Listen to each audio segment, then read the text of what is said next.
What's up, y'all? It is a Blue Thursday.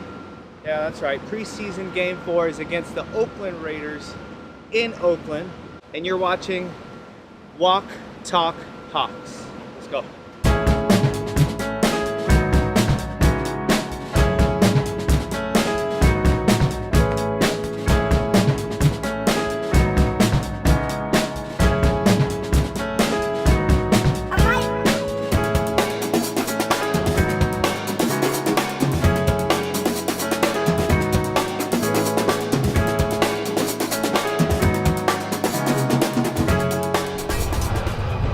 Back for another analysis with Mr. John here.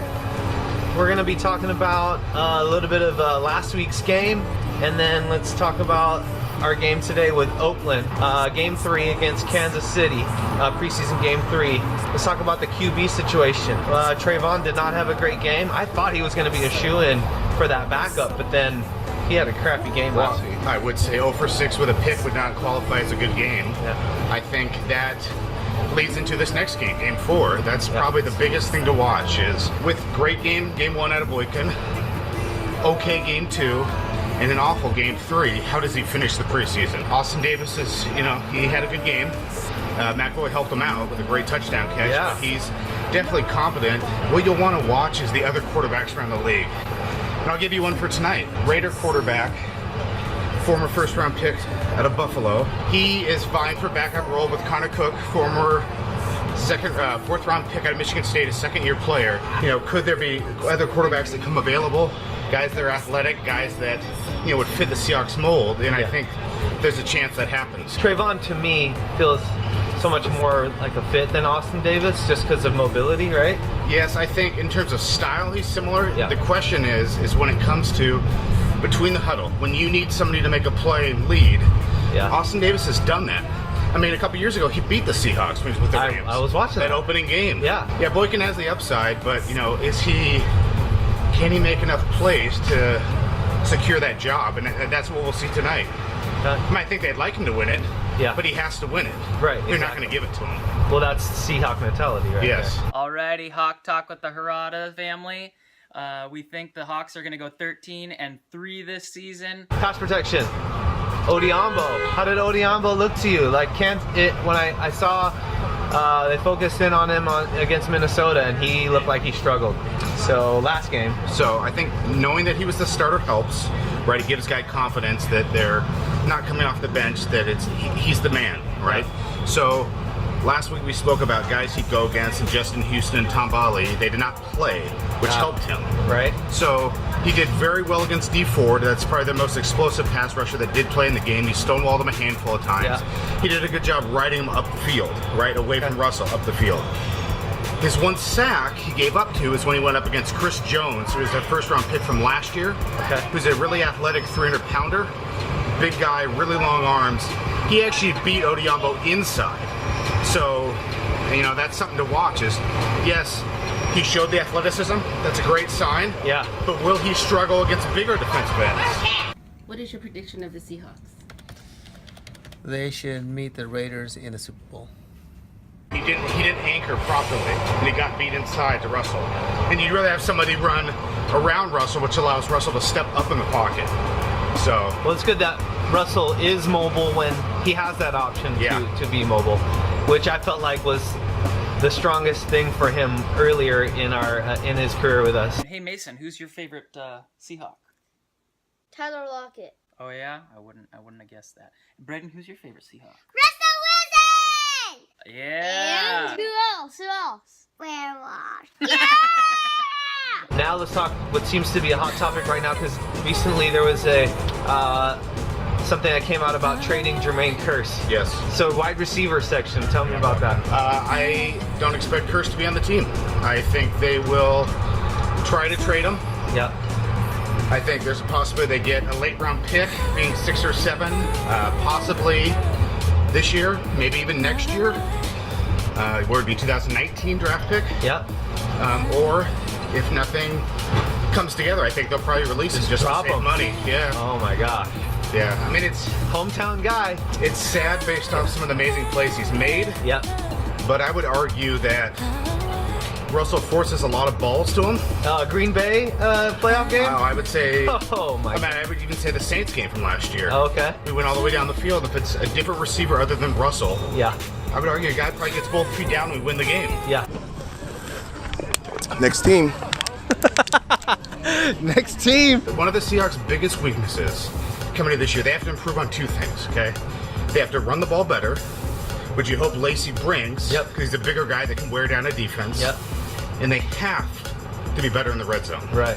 They can't settle for so many field goals the closer they get.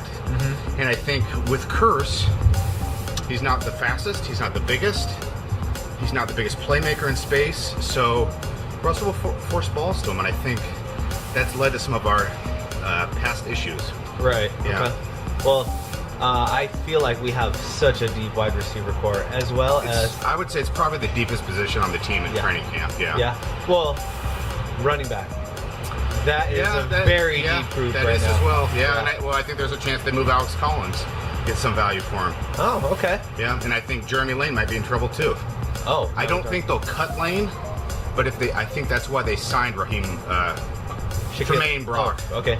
Yeah, as the corner from Yeah. 49ers 2 weeks ago. Okay. I think that way he can slide into the role that Jeremy Lane played, Alright. and that way they like Shaquille Griffin, they like Pierre Desir. There's enough guys that they like that they can still kind of groom to be the next guy, and then save money from getting rid of Lane, getting rid of Kearse.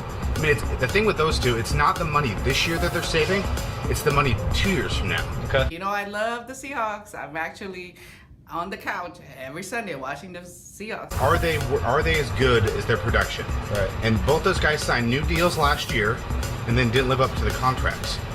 So if they don't do that, and then, I mean, at some point you need money for your boy Jimmy Graham. Yes. Okay, you need to be able to re-sign Frank Clark.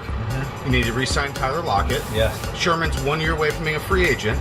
That's when you re-sign Michael Bennett a year early, and now Cam Chancellor a year early. Right. Russell and Earl are 2 years away from free agency. Casey Williams will be with us his third year now at this point, right? He will be. He's been on the practice squad the last 2 years. I mean, he could, Yeah. if he has a good year, Yeah. like, he could, you know. Yeah, I mean, I would look for Kaysen. I would look for McAvoy, his ability to play special teams. Yes. And then the guy who I'm biased to, because he went to Michigan, who has not had much of a preseason, was their third-round pick, Amara Darbo, who's similar to Kearse, but he's faster. He can jump better. He's a better athlete. I would argue he has better hands. Great blocker for a receiver coming out of college, kind of a rare trait. That's what we like. Yeah, well, exactly. And the thing is, coming from Michigan, where they run the ball just as much as they throw, they don't play in a spread where it's, basically like basketball on turf. Right. I mean, he had to run block in college. That's good. And he's used to not getting the ball every time. Like most receivers, when they come in the league, they're divas, right? Yeah. I mean, Des Bryant. Just run. Yeah, give me the ball, right? Run. Or they'll Maybe a give me the little. ball. It looks like they're gonna block. Yeah, And then, we'd only so it benefits them, right? Yeah. The guys that can actually give up themselves and not, complain about getting the ball and know that in the end it's what it takes to win, and that's what helps. That's your Kearse and that's your Ricardo Lockett. Which Yeah. All right, so this game coming up. Yeah. Yes, we are playing the Oakland Raiders. Yep. Beast Mode's team. Yeah. We're not going to see him, are we? No. He's played limited snaps in the preseason. They want to keep him healthy. I think this year, like we talked about last week, with the numbers going to Go Hawks! from 90 down to 53. All right. Down 90 to 53. There's no reason to play guys that don't need to play. In the past, if they've had to cut from 90 to 75. Yep. Because of those guys that draw those 15 players that were dropped, you were forced to play more veterans. Right. And there's a chance Russell doesn't even play tonight.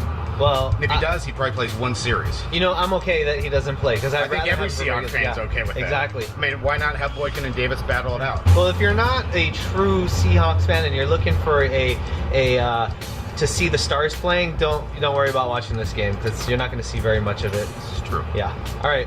What else? Anything else to wrap us up? Expect the unexpected. I think there will be starting. So everybody plays today. This is the last game for all NFL teams. So starting tomorrow, there'll probably be a handful of trades. Seahawks may be involved. I wouldn't expect.